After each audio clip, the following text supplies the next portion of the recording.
పితా పుత్ర పవిత్రాత్మ నామమున ఆమెన్.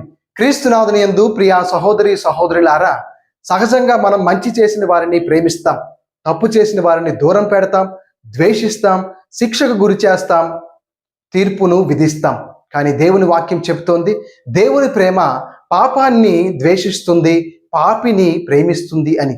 ఈనాటి మొదటి పట్టణంలో సుసాన అనబడు ఒక స్త్రీ అన్యాయముగా నిందించబడుతుంది. ఆమె నిర్దోషి అయినప్పటికీ శిక్షకు గురి అవుతుంది. కానీ దేవుడు దానియేలు ప్రవక్త ద్వారా ఆమెను కాపాడుతారు. దేవుని ప్రేమ నిర్దోషిని కాపాడుతుంది, శిక్ష నుండి తప్పిస్తుంది. ఈనాటి సువిశేష పట్టణంలో కొంతమంది వ్యభిచారంలో పట్టుబడిన స్త్రీని యేసు వద్దకు తీసుకువస్తారు. అందరూ ఆమెను శిక్షించడానికి సిద్ధముగా ఉంటారు. కానీ ప్రభువు అంటూ ఉన్నారు, మీలో ఏ పాపము చేయని వాడు మొదటి రాయిని విసరండి అని.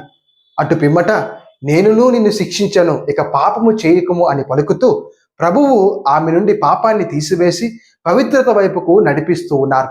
ఇక్కడ లోతైన సందేశాన్ని మనం అర్థం చేసుకోవాలి. అదే పాపిని ప్రేమించే ప్రేమ, యేసు ప్రేమ.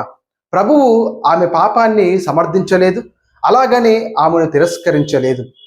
మనుషుల ప్రేమ తప్పు చేసినప్పుడు దూరం చేస్తుంది, ద్వేషిస్తుంది, శిక్షకు గురి చేస్తుంది, తీర్పును విధిస్తుంది. కానీ దేవుని ప్రేమ పాపిని అంగీకరిస్తుంది, పాపము నుండి బయటకు తీసుకువస్తుంది, తప్పు చేసినప్పటికీ దగ్గరకు వస్తుంది.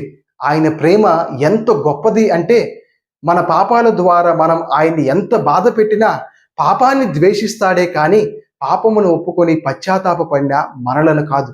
ఎందుకంటే ఆయన ప్రేమ ఏ పాపము ఎరుగని ప్రేమ, పాపిని ప్రేమించే ప్రేమ. అటువంటి ప్రేమ చెంతకు చేరుదాం, పవిత్రత వైపుకు అడుగులు వేద్దాం, మన జీవితాలను ధన్యం చేసుకుందాం. ఆమేన్.